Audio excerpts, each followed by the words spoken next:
My name is Claire Bennett. I'm 29.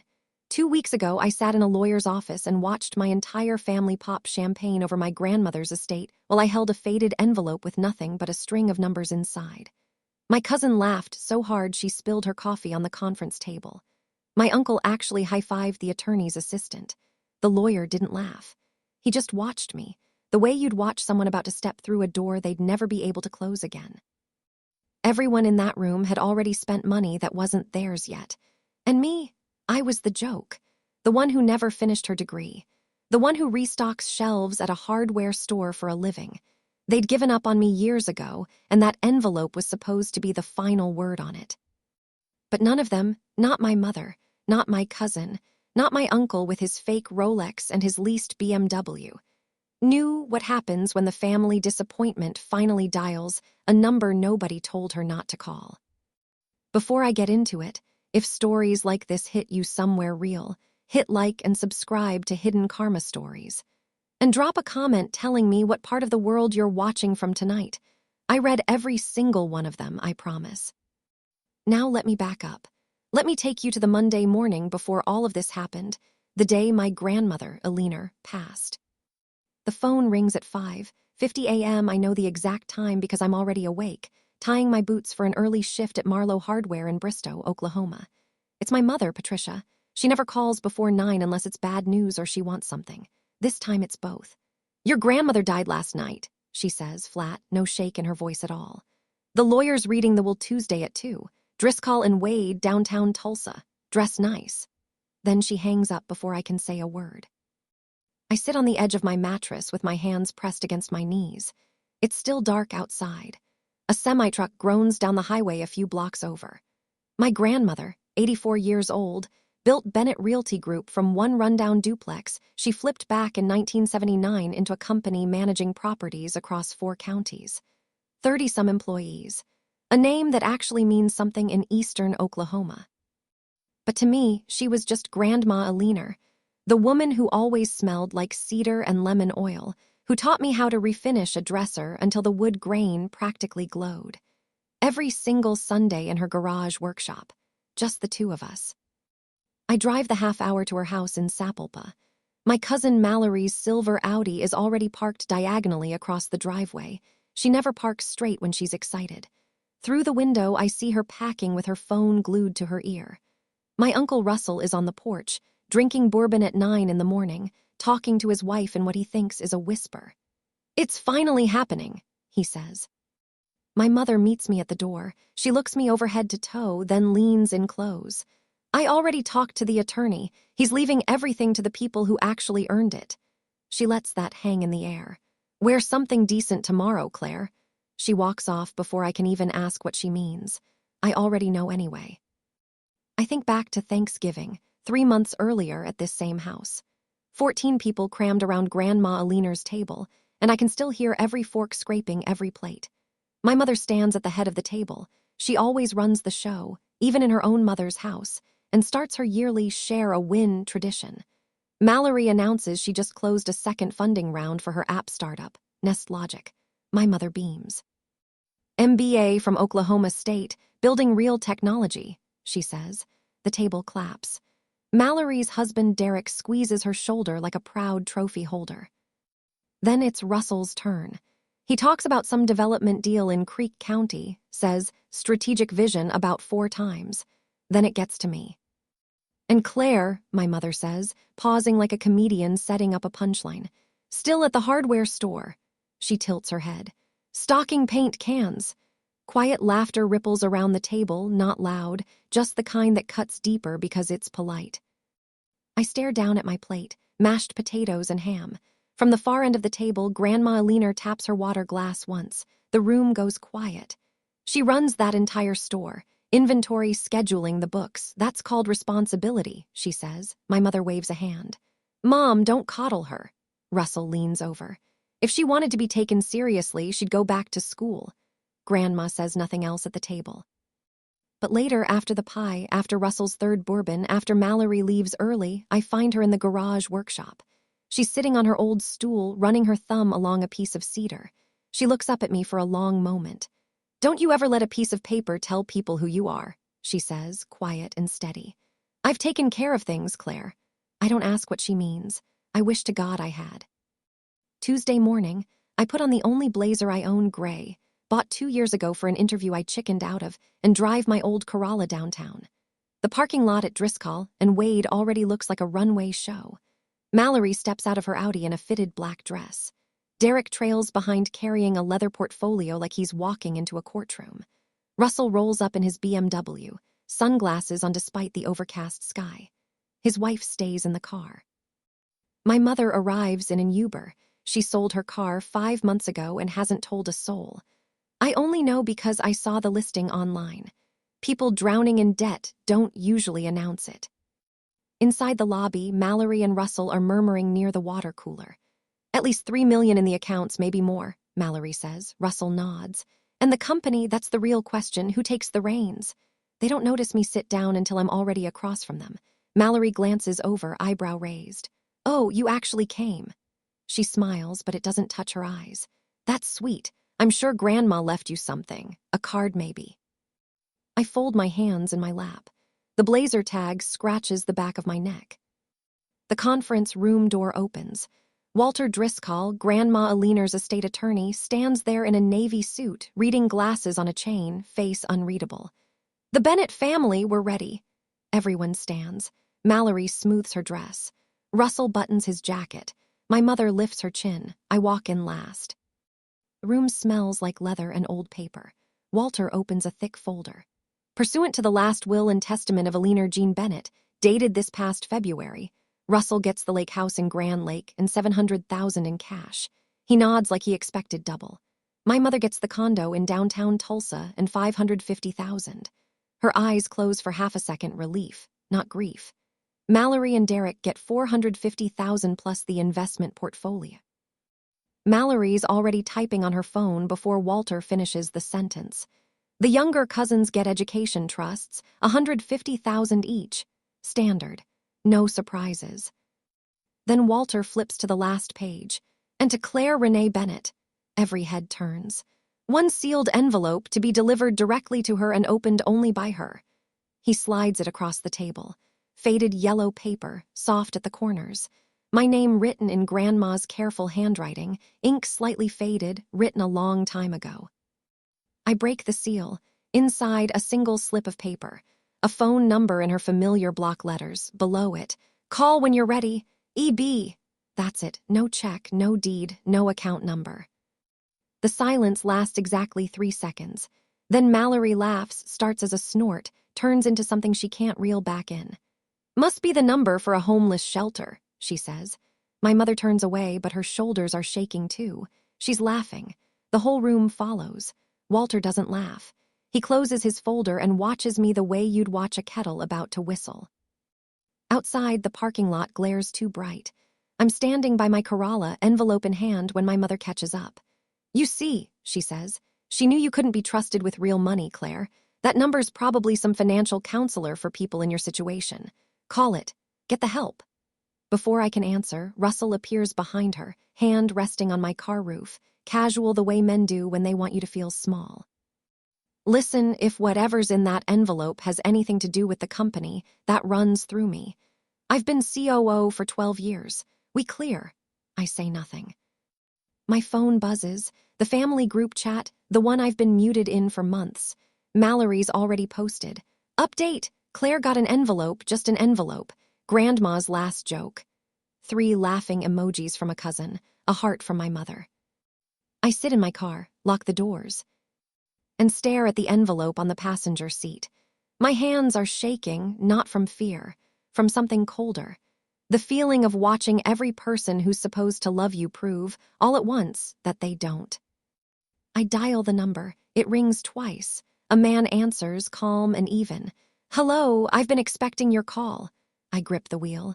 Who is this? My name is Thomas Whitfield. Your grandmother appointed me 22 years ago. We need to talk, Miss Bennett.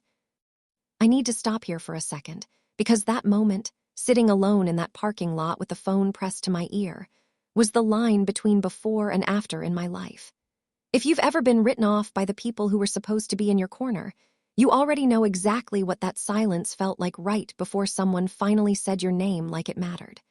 If you want to hear what Thomas told me next, hit subscribe. And tell me below, have you ever opened something everyone called worthless and found out it was everything? Thomas Whitfield talks like a man who's rehearsed something for 2 decades and is finally getting to say it out loud. Your grandmother set up an irrevocable trust back in 2003. You're the sole beneficiary.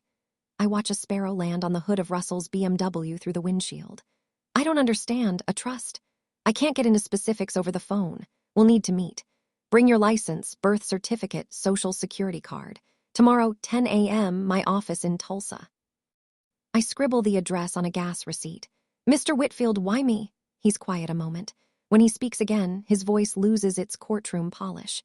Your grandmother told me something when she set this up. She said, the one who shows up when I fall, not for what I can give her, but because I fell, that's the one I trust with what I built. She watched this family for over 20 years after that. Claire, you were the only one who ever showed up. My throat tightens. There's a condition, too, he continues. If you never called this number, if you'd thrown that envelope in the trash, the entire trust would transfer permanently to a children's hospital foundation. She wanted whoever held it to come forward on their own. No pushing. So if I hadn't called, my family would have kept exactly what was in the will and nothing more. Your grandmother spent over 20 years making sure the right person would pick up this phone, Thomas says. You just proved her right. I hang up, and for the first time all day, I cry. Not over money. Over the fact that my grandmother believed in me back when I didn't believe in myself. That evening, my mother throws what she calls a remembrance dinner at Grandma's house, the family's particular brand of grief, which apparently means uncorking expensive wine and dividing up furniture. Russell sits in Grandma's old recliner without a flicker of hesitation. I'll be taking over day-to-day operations, he announces, swirling a glass of her good Cabernet. Mom would have wanted continuity. Nobody pushes back. Mallory's busy mapping her windfall onto her startup's burn rate. Derek's got his laptop open, at the dinner table running spreadsheets. My mother raises her glass. To Mom and to the family she provided for. They drink. I hold my glass but don't sip. Claire, my mother says, turning to me with that particular brightness she saves for drawing blood in front of an audience. Want to show everyone your envelope? I'm sure we'd all love to see the mystery number. Maybe we should all call it and see who answers. A few cousins laugh. My Aunt Renee, my mother's younger sister, doesn't. Russell leans back. The company legally sits in some trust, but those things dissolve when the owner dies. Falls into the estate, falls to us. He's wrong. Irrevocable trusts don't dissolve on death. I know because Thomas explained it to me 4 hours earlier. I don't say a word. I finish my plate, wash it, and leave before dessert. Russell pats my shoulder on the way out. Chin up, kid. At least you got something. Some people don't even get an envelope. I drive home, gripping the wheel with both hands, Thomas's address folded in my pocket. My apartment is a 600-square-foot studio above a laundromat in Bristow. The radiator clicks all night. I set the envelope on the kitchen table and just sit there looking at it like it's another person in the room.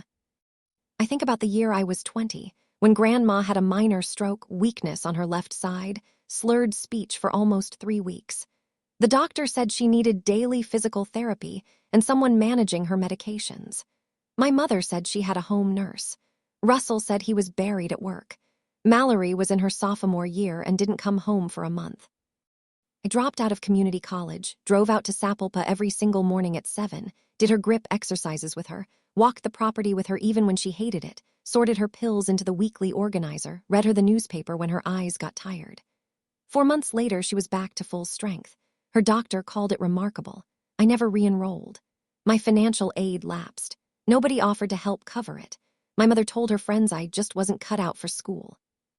That night, I lay my documents out on the bed, license, birth certificate, social security card, and set my alarm for 7. My phone buzzes one more time. The group chat. Mallory, talk to my lawyer. Any trust can get challenged if we prove diminished capacity. She was 84 with a stroke history. We have a real shot. Russell, good. The company belongs to the family. I read it twice, set the phone face down, and turn off the light. Thomas Whitfield's office sits on the 3rd floor of a stone building on Boston Avenue in downtown Tulsa. No flash, just a brass nameplate and a receptionist who already knows my name when I walk in. Inside, law books line the walls, and behind his mahogany desk hangs a framed photo. 2 men standing in front of a half-finished duplex, grinning. Grandma Alina, maybe 50, hard hat on. Thomas beside her, younger, holding rolled-up blueprints. 1991, he says, noticing where I'm looking. Our first project together, she built it. I did the paperwork. Never stopped after that. He lays out the documents. In 2003, your grandmother created an irrevocable trust. I'm the appointed trustee. It's entirely separate from the will. It doesn't go through probate. It can't be touched by any challenge to the will. I nod slowly. The trust holds full ownership of Bennett Realty Group, the company, the active developments, the long-term accounts. Current value, roughly $34 million. The number just sits there in the air. I don't reach for it. Why me? I ask. I don't even have a business degree. I stock shelves. Thomas takes off his glasses. Your grandmother said this to me, word for word. The one who dropped everything when I fell, that's the one I trust to carry what I built. He slides a signature page toward me. You have 30 days to accept or decline. If you accept, ownership transfers immediately. There's also a personal letter from her, but it only unlocks once you sign. My pen hovers. I need to think, he nods. She expected you to say exactly that. Before I leave, Thomas turns his laptop around and dials a video call. A woman appears, short gray hair, reading glasses pushed up, sharp eyes. Behind her, an open office, whiteboards covered in project timelines. Claire, this is Margaret Soto. Maggie, she's been acting CEO for the last 2 years since your grandmother's health declined. Maggie studies me through the screen like she's checking a foundation for cracks. So you're the one she talked about? I guess so. I don't care about a degree. I care whether you're honest. She said you were. If you take this, I'll stay 12 months and train you. After that, it's yours.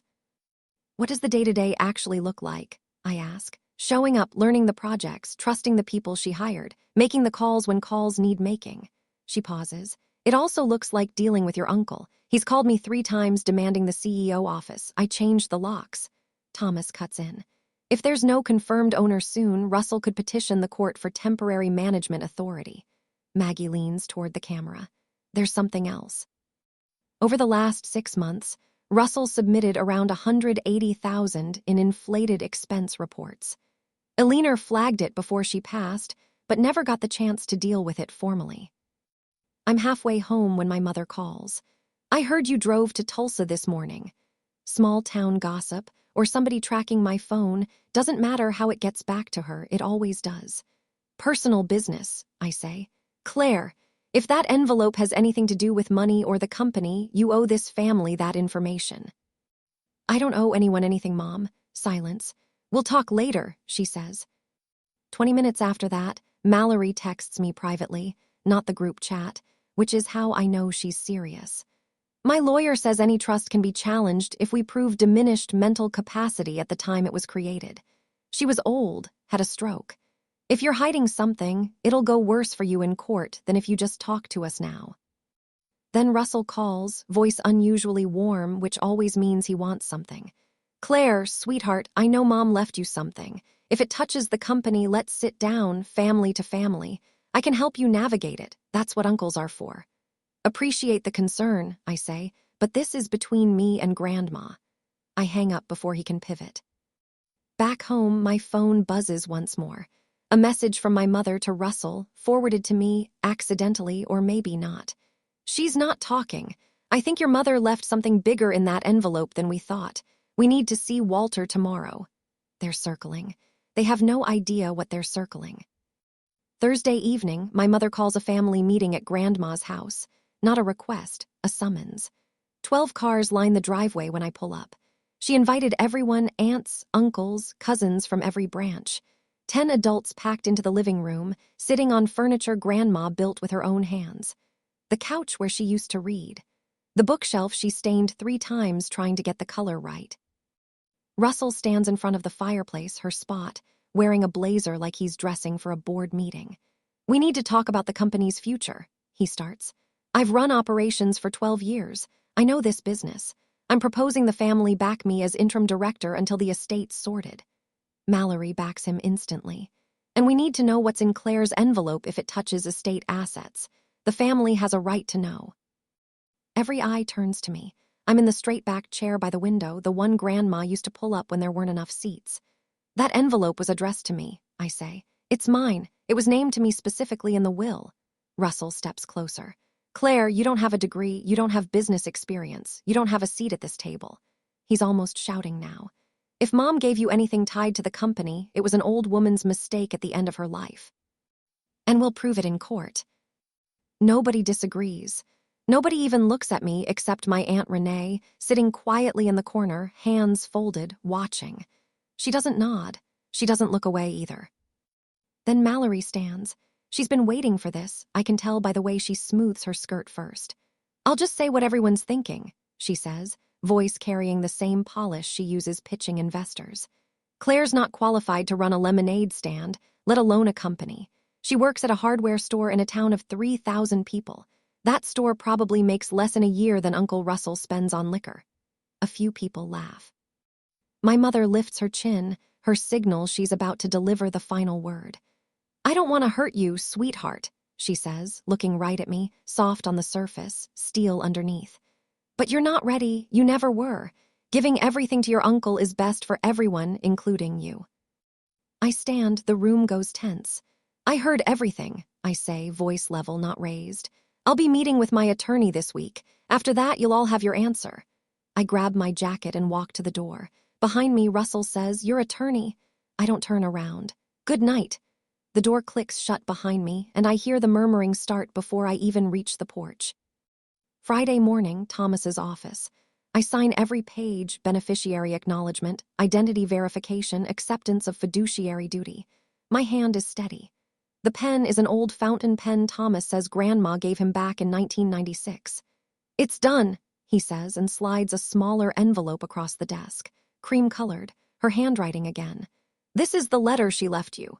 It only unlocks once you've accepted. I open it carefully. One page. Her block letters, a little shakier than the ones on the phone number, written more recently. Claire, I watched this family for a long time. I love every one of them, but I know who builds and who burns through. You were the only one who came when I fell and never once asked what I'd leave you for it. You drove 30 minutes every morning. You sorted my pills. You read me the news when my eyes gave out. Everyone else showed up for Thanksgiving. You showed up in February. I'm not giving you money. I'm giving you responsibility. That's the only inheritance worth having. Take care of what I built, and take care of yourself first. Alina. I fold it, hold it in both hands. It smells faintly like her workshop. Cedar and lemon oil. I don't know how that's possible after all this time, but it does. The next step, Thomas says gently, is formally notifying the family. I'd recommend doing it at the house with documentation present. Any preference on timing? Saturday, I say. 2 o'clock, her living room. Friday night the group chat lights up like a switchboard. Russell types out a long message, unusual for a man who normally communicates in grunts. Talk to my lawyer. Trusts can be challenged for diminished capacity. Mom was 84 with stroke history. Cognitive decline. We have a real case. Mallory replies instantly. Agreed. I need that $450K and then some. The company should have been split between all of us. A cousin chimes in. Whatever Claire got, she should split it. That's what family does. Then my mother, privately, at almost midnight. Sweetheart, I'm trying to protect you. You can't afford a real lawyer. They'll bury you in court and you'll lose everything, the envelope, your dignity, whatever's left. Listen to your mother. Just hand it over. We'll manage it together. I sit on my bedroom floor, back against the wall, and don't reply. I text Thomas instead. Saturday, 2 p.m., Grandma's house. Please have the full family formally notified through Walter's office. He responds within minutes. Already drafted. Goes out first thing tomorrow. Saturday, the living room is packed. Russell took the recliner early, the power seat, the one that faces the whole room. Mallory and Derek sit on the couch, Derek with a legal pad balanced on his knee. My mother sits stiff in the wingback chair by the window. Aunts, uncles, cousins fill every remaining seat, plus folding chairs dragged in from the garage. 12 people total. My Aunt Renee sits near the hallway, slightly apart, the way she always does present, but never quite part of it. They think I called this meeting to fold. I can see it in Russell's posture, relaxed, arms slung over the armrest, muttering something to my mother. She nods. At exactly 2, I walk through the front door. Behind me, a man none of them recognize, late 60s, silver hair, charcoal vest, a leather briefcase older than half the people in the room. Russell straightens. "Who's this?" "This is Thomas Whitfield," I say. "My attorney." He steps forward, nods once to the room, sets his briefcase down, and pulls out a stack of documents. Mallory squints, then her face shifts. "Whitfield. Wait, you're the one who handled the original property deals with Grandma." "That's correct," Thomas says evenly. The temperature in the room drops. Russell uncrosses his legs. Derek sets his pen down. My mother grips the arm of her chair. Thomas sits, opens the first folder. "Please, everyone, sit. This won't take long." He speaks without notes. In 2003, Eleanor Bennett established an irrevocable trust, nomming me trustee. It is entirely separate from the will read on Tuesday. It does not pass through probate. It cannot be modified, dissolved, or affected by any challenge to the will. He lets that sit.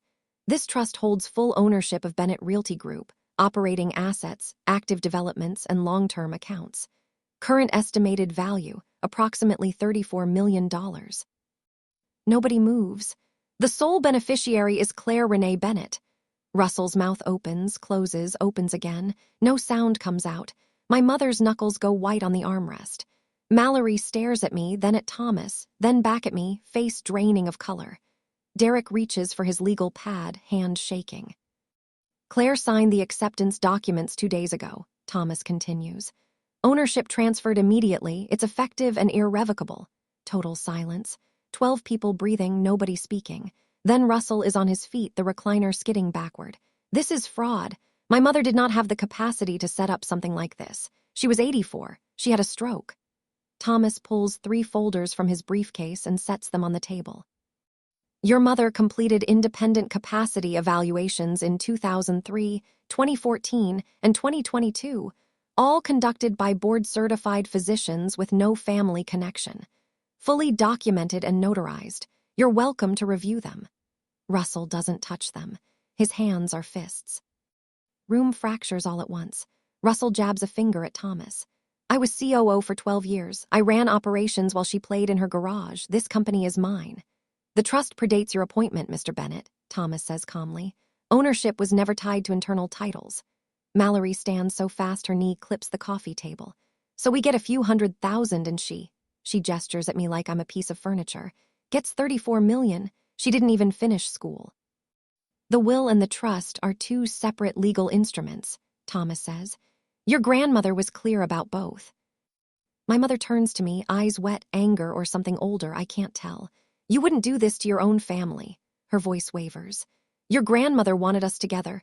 "Don't," I say, firm enough to stop her. "You told me in that parking lot I couldn't handle real money. You told the entire family at Thanksgiving I was your disappointment. Don't talk to me about togetherness." Her mouth opens. Nothing comes out. Derek, quiet and calculating the whole time, puts a hand on Mallory's arm. "We should go." "No, we're fighting this." "The trust is irrevocable," Derek says, low and steady. "And there's a no contest clause. If we challenge it, our inheritance under the will freezes, could be years." He closes the legal pad. "Mallory, we're leaving." She looks around for an ally and finds none, grabs her purse, walks out. Derek follows. The door slams. Russell leaves next, slower, no slamming, like a man walking out of a hospital. My mother sits frozen in the wingback chair, mascara smudged under one eye, staring at the carpet Grandma picked 30 years ago because she liked how it felt under bare feet. Thomas gathers his folders. "If anyone wants to review the documents, my office is open during business hours. I'd advise against litigation. Your mother anticipated every angle." He shakes my hand, brief and firm, and lets himself out. The cousins filter out after him, most avoiding eye contact. One I haven't spoken to since I was 15 squeezes my shoulder on his way past and says nothing. Then it's just me, my mother, and Aunt Renee. My mother stands, smooths her blouse, walks past me without a word, out to a waiting Uber. Renee rises slowly, Grandma's quieter, less ambitious daughter who works at the Sapulpa Public Library, who used to mail me books with no note attached. She rests a hand on my arm. "I always wondered why she kept that workshop running when nobody ever visited," she says softly. "Now I know somebody did." She pats my arm twice and leaves. I stand alone in the living room. Her chair sits empty. Through the window, the workshop out back, light off, door shut. I exhale all the way out. It's mine to protect now. Monday morning, Bennett Realty Group headquarters, a modest 2-story brick building off Riverside Drive in Tulsa. Nothing flashy. Grandma never believed in flashy. Maggie meets me at the entrance, smaller in person, firm handshake, no small talk. I'm not going to baby you, she says, but I'm not going to let you drown either. 12 months of training, then I step back. She walks me through the building, 38 employees, open floor plan downstairs, offices and a conference room upstairs, a whiteboard listing 5 active projects. I don't sit in the CEO office my first day. Instead, I sit at the conference table while Maggie briefs me. 5 developments in progress, 2 contracts waiting on signatures, a retail build-out in Owasso, a senior living facility in Claremore. 1 personnel issue. Russell put 3 family members on payroll in no-show positions over the last 2 years, Maggie says, pulling up a spreadsheet. One's his son Dylan, 23, title, project coordinator, been on payroll 10 months, hasn't visited a single site. What would Grandma have done?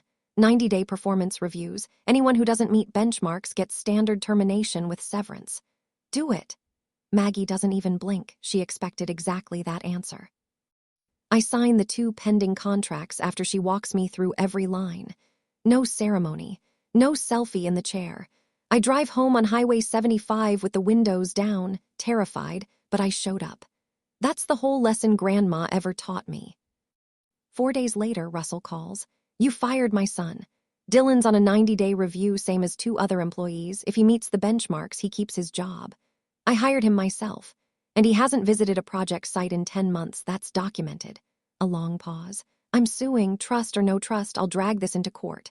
That's your right, I say. But Thomas already sent your attorney a formal notice. If you contest the trust, the no contest clause kicks in. Your $700,000 and the lake house freeze until the court rules. Could take 2-3 years.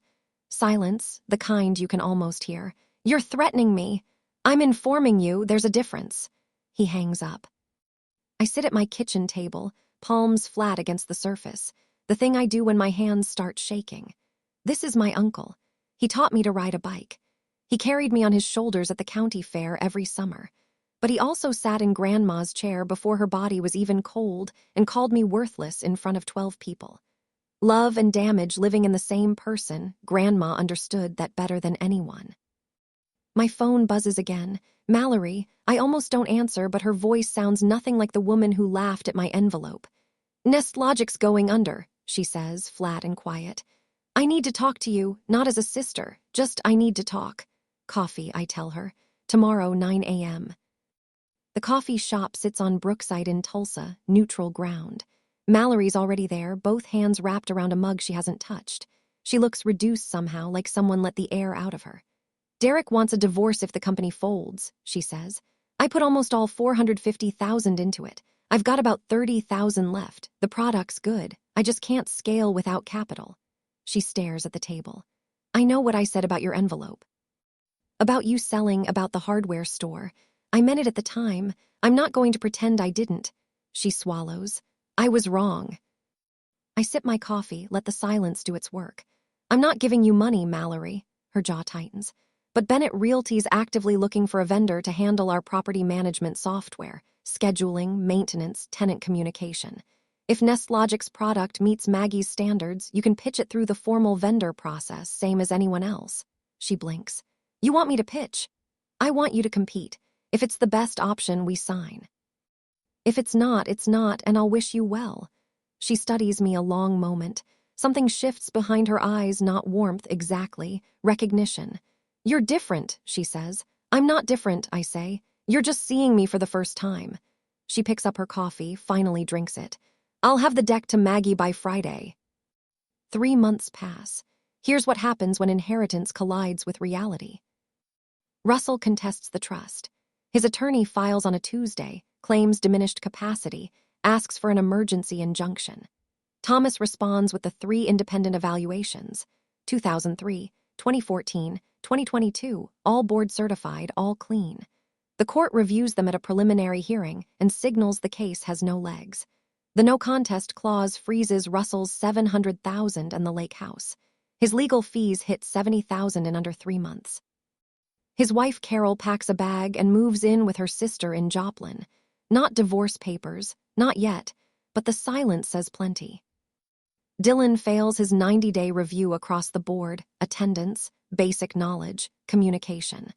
HR processes the termination with standard severance. He takes it quietly, and I hear later from Maggie, enrolls in a welding certificate program in Claremore. Nobody pushed him into it.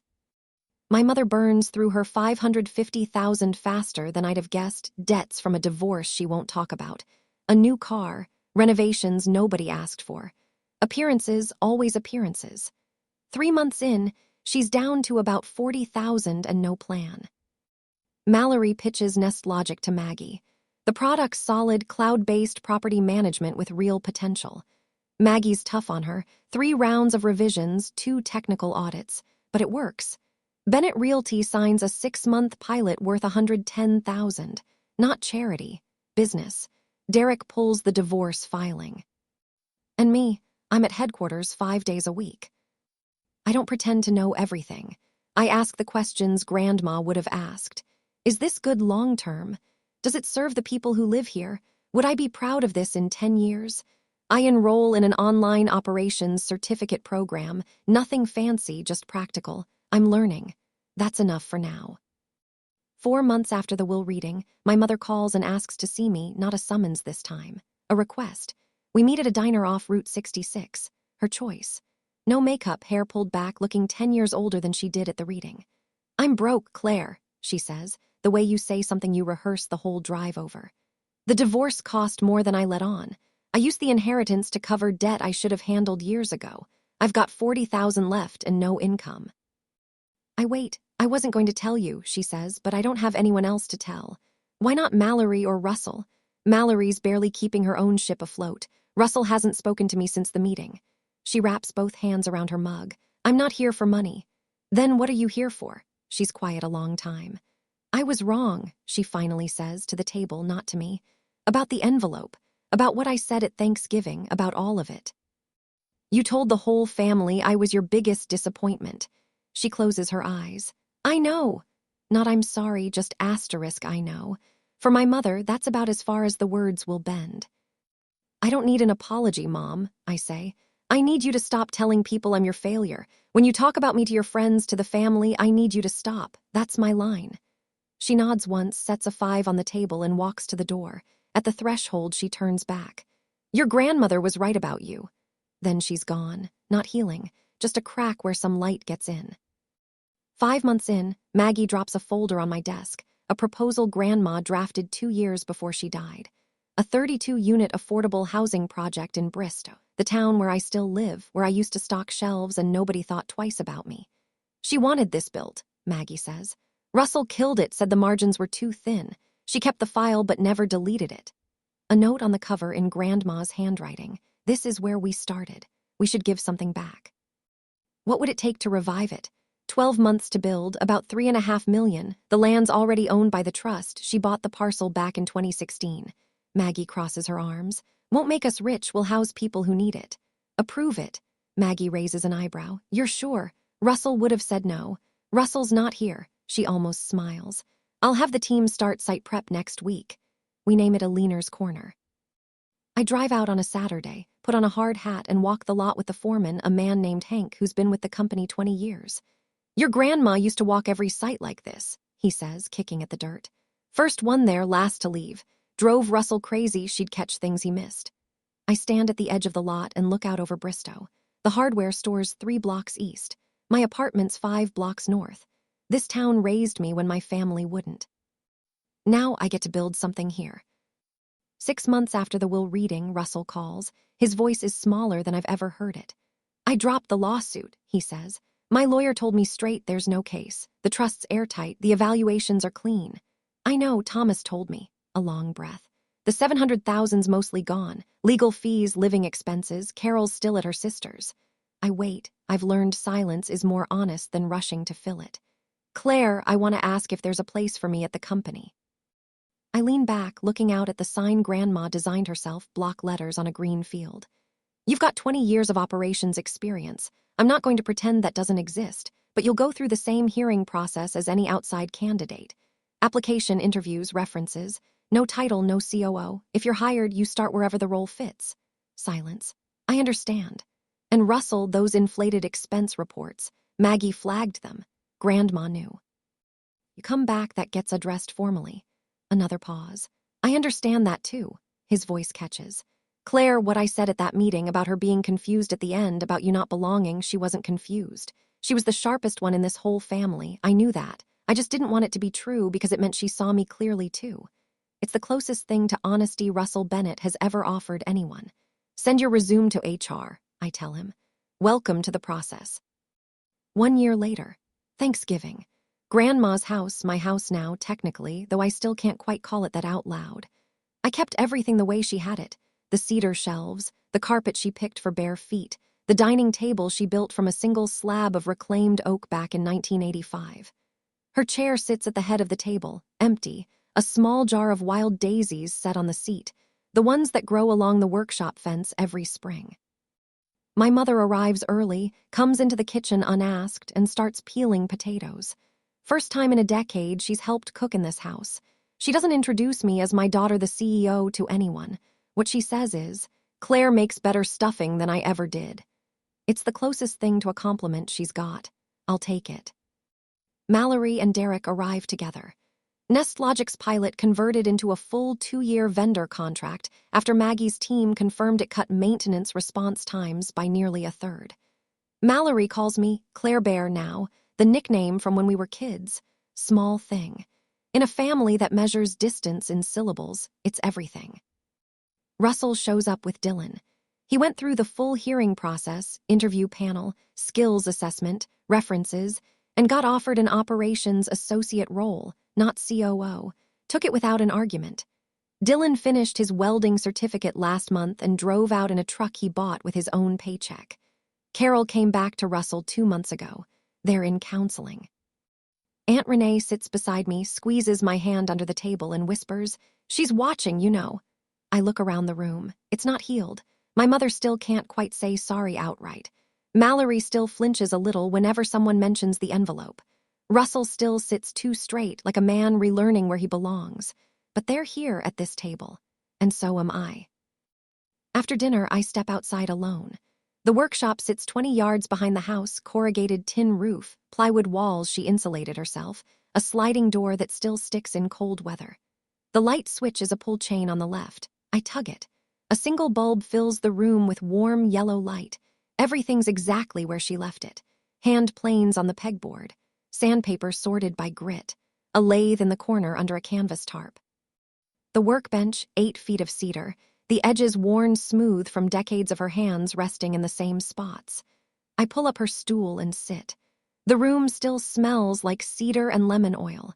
It always will, as long as I keep that door shut and the memory inside. I'm talking to whoever's listening right now, 2 in the morning, on a lunch break, driving somewhere flat and quiet. I didn't tell you this story to brag about $34 million. That money is a responsibility, not a trophy. What I actually wanted, the thing money could never replace, was Grandma sitting right here, showing me how to read the grain of a piece of wood so the stain goes on even. But she left me something bigger than money. She left me her belief. She chose me when nobody else would. And she was right, not because I'm brilliant, but because I didn't walk away when it would have been easier to.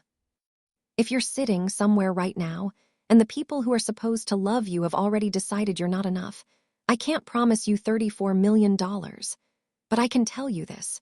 Your worth doesn't get decided at anyone's dinner table. It gets built in the quiet hours nobody's watching. Grandma taught me that with cedar dust and patience, and one nod across a Thanksgiving table when nobody else was looking. So here's where I landed. After the envelope, the lawyers, the shouting, the silence, I wrote 3 rules for myself on a card and taped it inside my kitchen cabinet, where I see it every single morning reaching for coffee. 1, I don't explain my worth to people who have already decided I have none. If someone needs proof I belong, the door's open. But I'm done auditioning. 2, I don't let anyone use my past, the dropped semester, the missing degree, the years behind a counter, to draw the lines around my future. I chose to help my grandmother.